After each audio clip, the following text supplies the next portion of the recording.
David Bylsma. I'm the mayor of West Lincoln. Our municipality is hosting 13 for 13. This is the kickoff evening of a series of cultural events that are taking place across the region for the Canada Games. Earlier in the day, the plan was to welcome residents and welcome ambassadors from across Canada to our municipality at the band shell, which is right over here.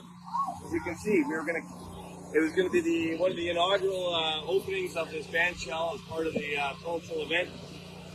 Because of the weather, which is shining right now, the sun is shining, but there was rain forecast, they decided to move the event indoors. Our vaccine policy in the municipality of West Lincoln prohibits anybody on staff who is not vaccinated from entering any of the municipal buildings. I am not allowed in my own office. I'm not allowed in my own office. I sign bylaws on the hood of my car.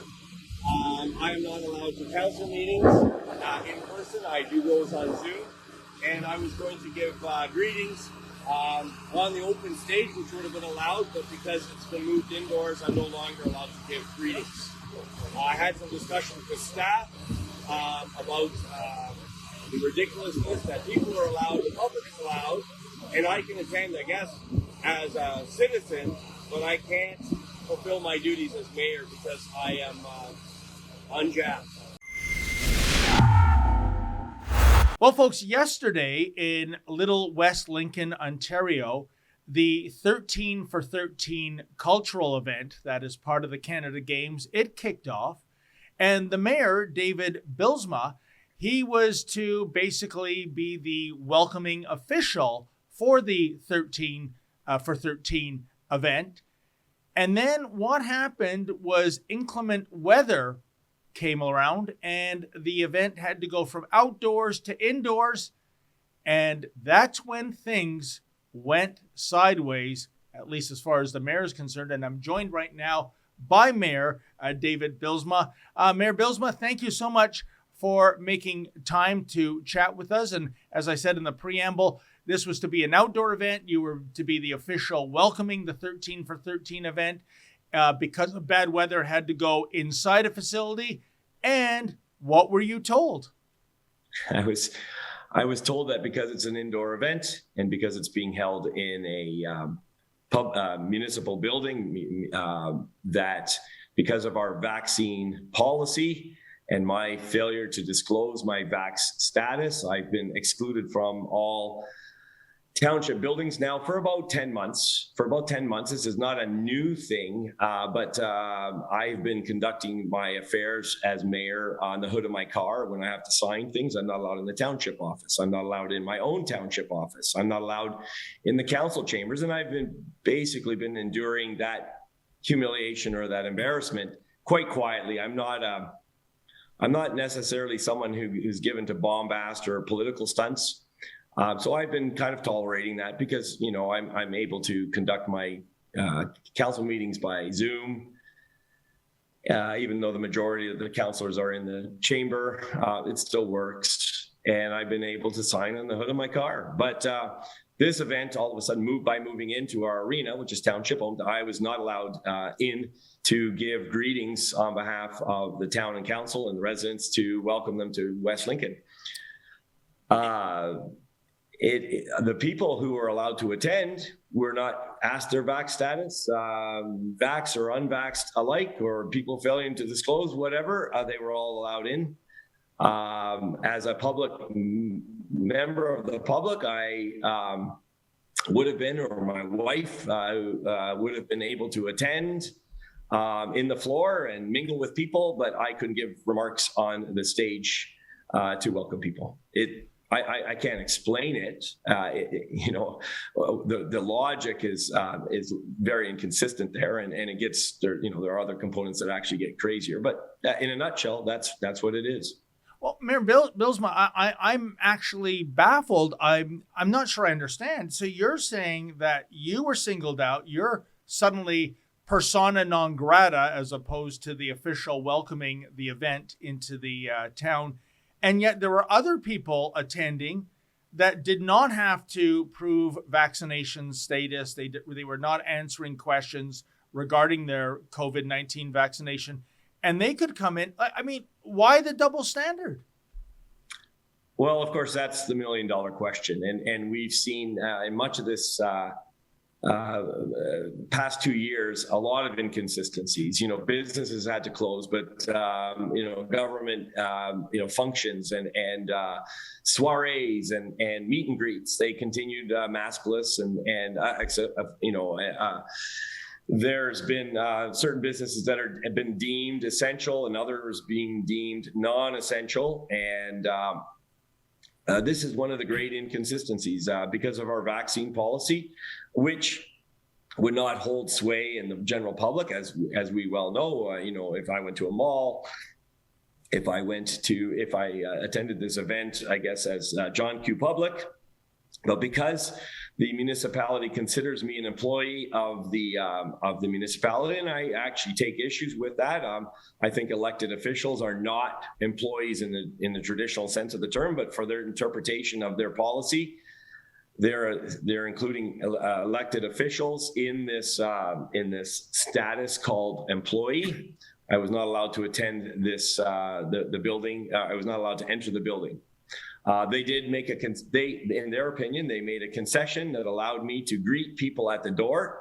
And I would simply argue that was not a concession. I would be legally allowed to do that. Outside the building, I would be able to greet people at the door. Wow, that wasn't a concession at all. That was mighty nice of them.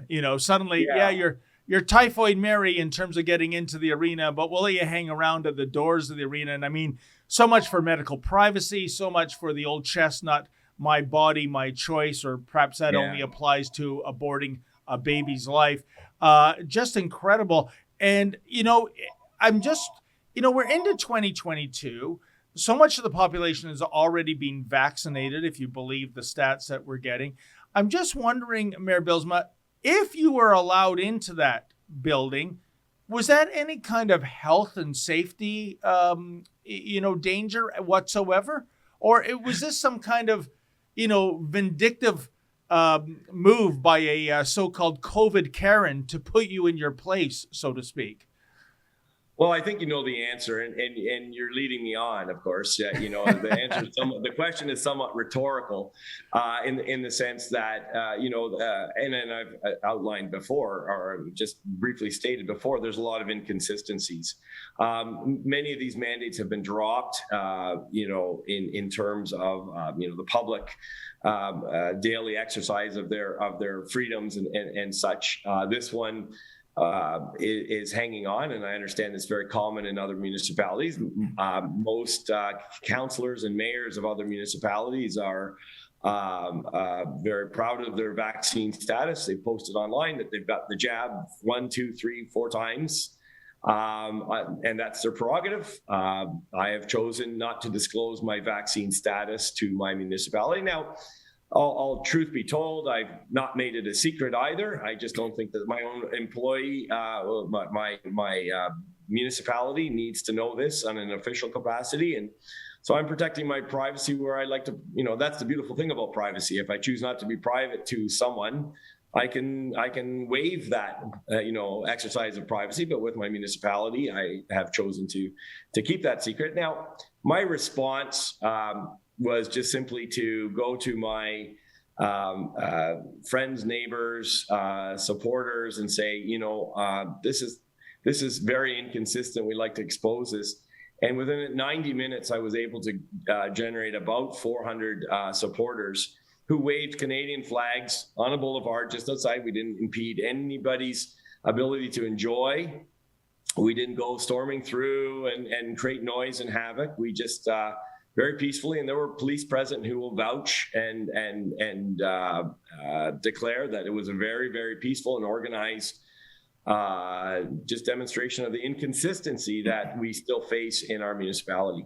And that, of course, was the demonstration that took place on Monday at 4 p.m.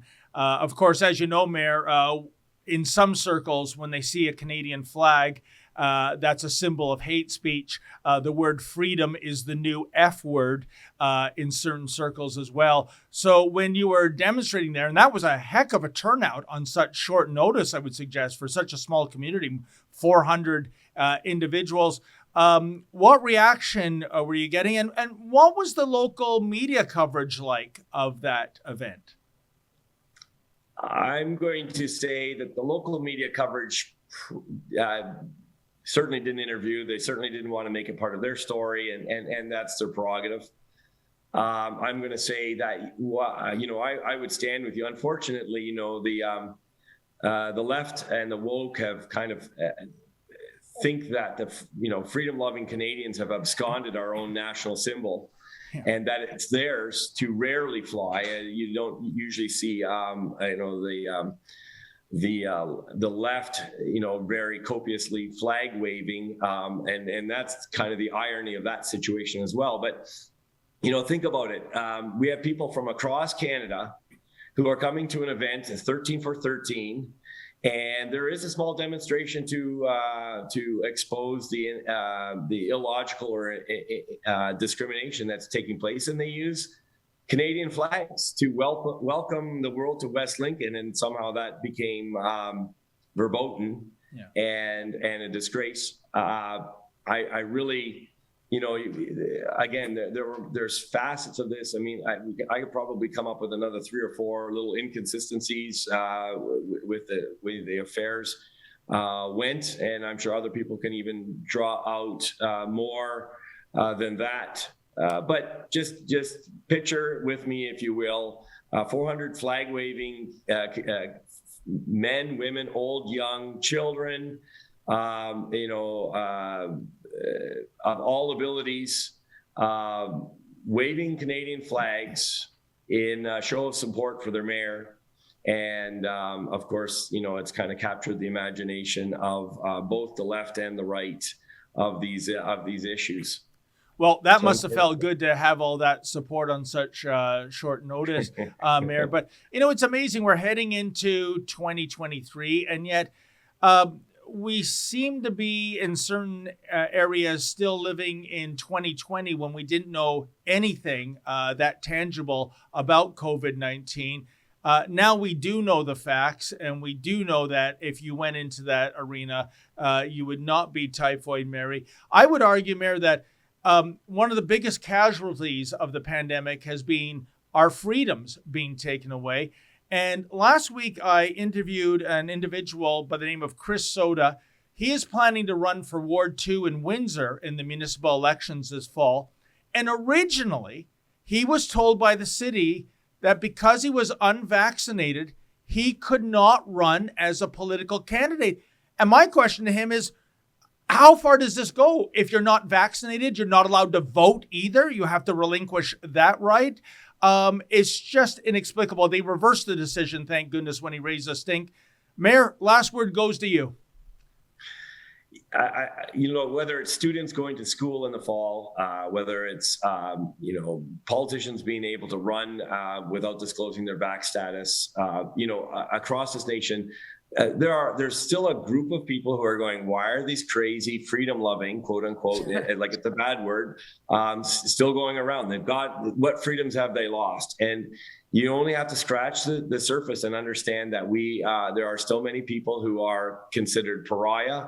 They're considered marginalized. They're being discriminated against based on an experimental gene therapy that has been declared over and over and again by various high-level organizations like the CDC, like NIH, as being ineffective, and yet we're still being held to that. It only begs the question, why? Why are we still being held to this ineffective gene therapy that has been declared ineffective? We see it's ineffective. And let's just hope that it's just a big flaw. My concerns are actually beyond that. Probably a topic for a different discussion, different time, different day. But at the very least, it's an ineffective medical product, and we're still being held to it. Yeah, no, well said, Mayor. I mean, I personally think it's all about power, control, and of course, money. And I think various governments of every level, every political stripe, they couldn't believe how complicit citizens were in giving up their rights. And I got to tell you one last thing. I've been covering freedom protests for more than 2 years now, Mayor. And, you know, when I come across the most passionate protesters I come across are those from the former Soviet Union and the Eastern Bloc countries, Romania, Hungary, Czech Republic, Poland, and so on, because they have seen this movie before. There's a crisis, or the government creates a crisis. The government says we have to temporarily take back some rights. They're never reinstated. And they know the ending for this movie, and it's not a happy one. So, Mayor Bylsma, I applaud you for taking a stance on this issue. I think you're on the right side of history. And I take it, are you running in the fall for re-election? Yeah, the perennial question. Yes, I've put my hat back in the ring. I have to give the residents of West Lincoln the last word on and they're the ones that judge me in that sense locally. I'm comfortable with my decisions. I wrestle with these things all the time. Again, I'm not given to bombast or political stunts. I thought that this was a very moderate approach to the challenge, and I'm going to let the constituency of West Lincoln determine whether I have a future with them or not. Hey folks, these farmer rebellions, they're really catching on. No doubt the mainstream media is going to demonize the farmers and their allies, you know, just like they did with the trucker convoys earlier this year. But hey, why depend on the mainstream media for your news? If you want to get the straight goods, just go to farmerrebellion.com. That's farmerrebellion.com. You can look at all of our reporting that we have filed in the last several weeks.